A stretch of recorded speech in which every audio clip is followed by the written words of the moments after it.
Hey everyone, I'm Tim. I'm Cody.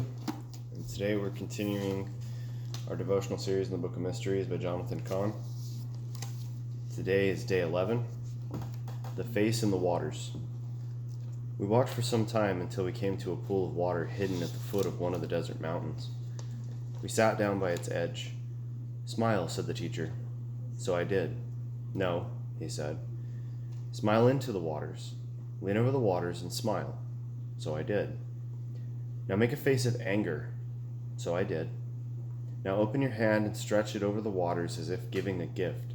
So I did. "Now do the opposite." "What's the opposite?"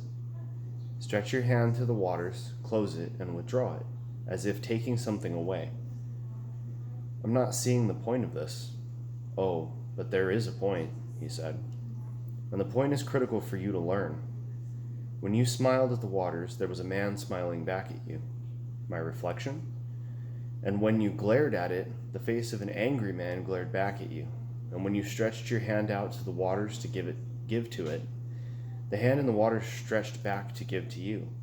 And when you reached toward the waters to take from it, the hand reached back as if to take from you.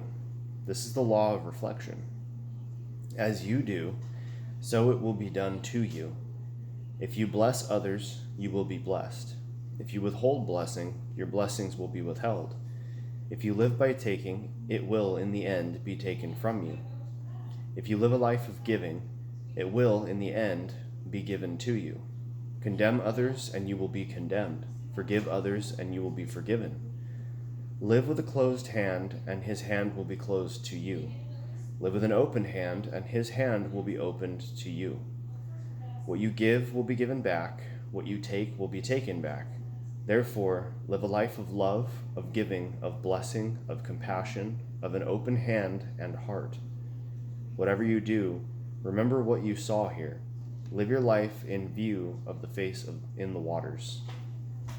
The mission. What is it that you seek from life and from others? Today, make it your goal to give to others the very thing you seek. Proverbs 27:19. As in water face reflects face, so the heart of man reflects the man. Luke chapter 6, verse 37 and 38. Judge not, and you will not be judged. Condemn not, and you will not be condemned. Forgive, and you will be forgiven. Give, and it will be given to you.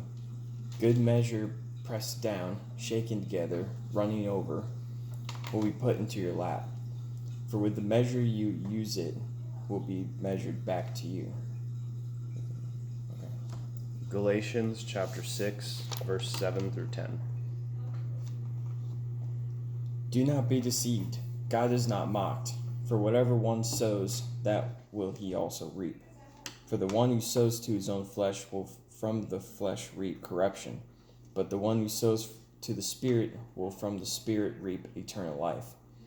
And let us not grow weary in doing good, for in due season we will reap if we do not give up. So then, as we have opportunity, let us do good to everyone, and especially to those who are of the household of faith. So, on Sunday we talked a lot about being a witness, right? When we do go back to church together, let's look for new people that are around the church, brand new guests. Maybe it's the first time there. Talk to them, encourage them to come back and sit together. I think that really help. I think that will really help out a lot. Because there are a lot of people that do think that a lot of other churches are kind of judgy. Encouragement is a huge thing. Do you guys remember last time you were encouraged? And I bet you were smiling. Also, give good credit back. Just say that they did a good job in something. I do that a lot with a laborer that we have. So laborer at work, he's the jackhammering guy, the digger. I'm a plumber, right? So he drives around a panel van, and he has a jackhammer and shovels on his truck. That's pretty much it. And he does a lot. He does a very good job, and I tell him that every single day. But he asked me why he cannot get into his own truck. Why he wants to be an apprentice plumber. He wants to move on to be a journeyman as well. And he asked me why it hasn't happened yet. He said you need to get your tools, develop your skills. I said you're already good at all of it, you just need the tools. 2 weeks later, he got all of his tools, and now the boss is looking into putting him into a truck. Just those words alone, I think, really helped him out. He's been with the company a lot longer than I have.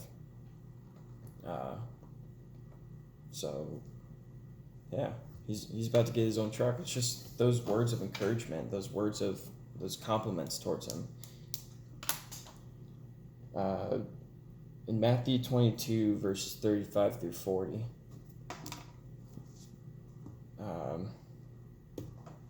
35 through 40. It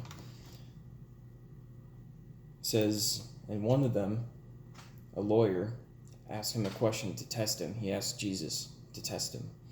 Teacher, which is the great commandment in the law? And he said to them, you shall love the Lord your God with all your heart and with all your soul and with all your mind.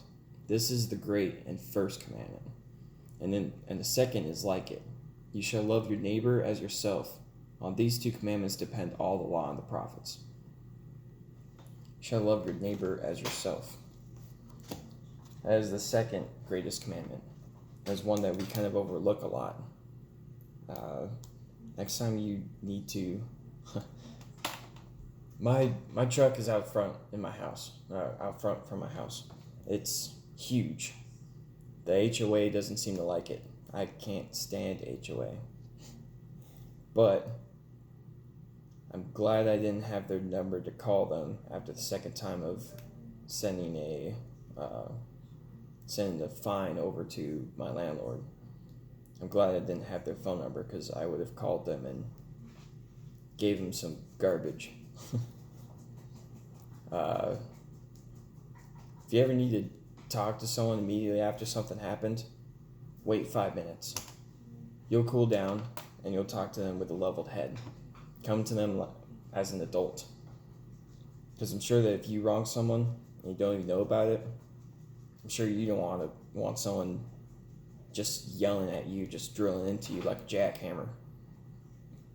You want to be able to get on their level. The only way to do that is to have a cool, collected conversation. So, yeah, I got their number. I'm going to call them soon. But, yeah. So even having that problem, let's think about what we want. If we know what we want, let's give it to others, and we'll get it back for ourselves.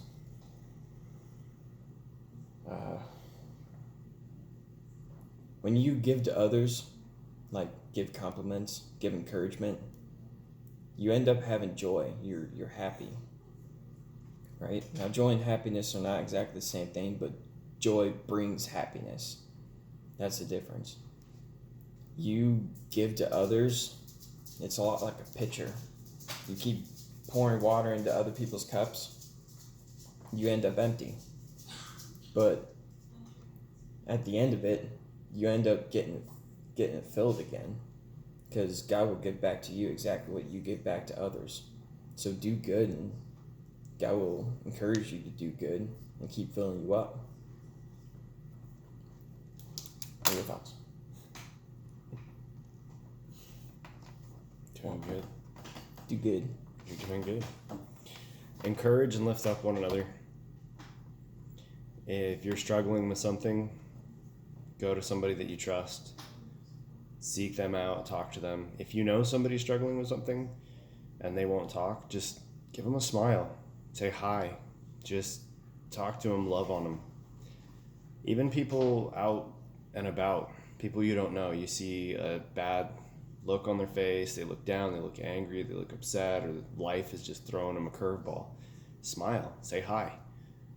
Sometimes that's all it takes to change somebody's entire outlook on their day and their entire life.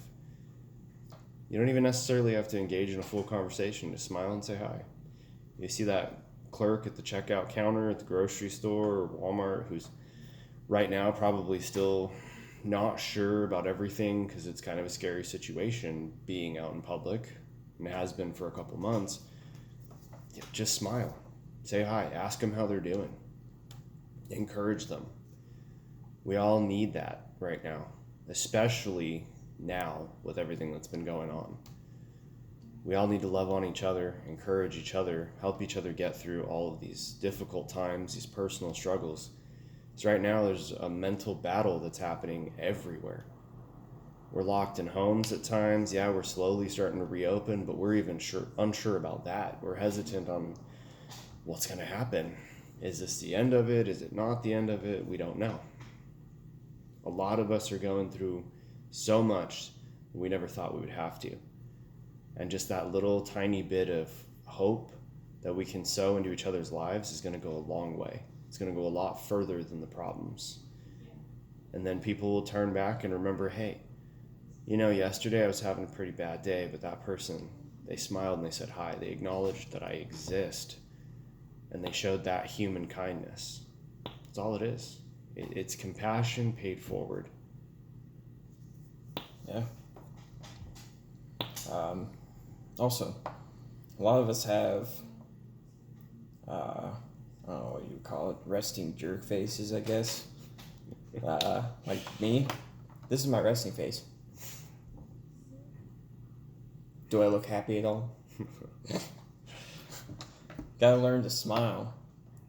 Work out those face muscles in the good way, not this. Yeah. One common misconception is that it's easier to smile than it is to frown. No. I mean, you see it in these resting jerk faces all over the place. It actually takes more muscles to frown than it does to smile. No, it actually does not. No? It's a lot harder to smile. Backwards. Yeah. Really? Yeah, it's a lot harder to smile. Listen to the audio by Matt Groewold. Oh, okay. Yeah. Got it backwards. Yeah.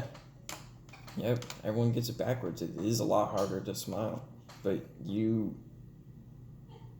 learn to smile, it gets a whole lot easier. Yeah. I walk around with a constant smirk. Yeah. Just not like I'm a little turd smirk, but like I'm a happy smirk. Yeah. You're a happy Smurf? Yeah, I'm happy. No. Cool. Let's do this one over. No. Shoot, what else was I gonna say? Oh well, I guess we'll leave it for tomorrow then, right? Yeah. Cool. We love you guys. Yep, we love you. Yeah. Want to end it off? Hmm? You want to end it? Sure. Like, subscribe, leave us your comments, your feedback, whether you agree with us, disagree with us. Give us a thumbs up, thumbs down. We want to hear all of it. We're always praying. We love you all. We look forward to giving you guys the next video, the next devotional, and we hope to hear from you. Well, love you guys.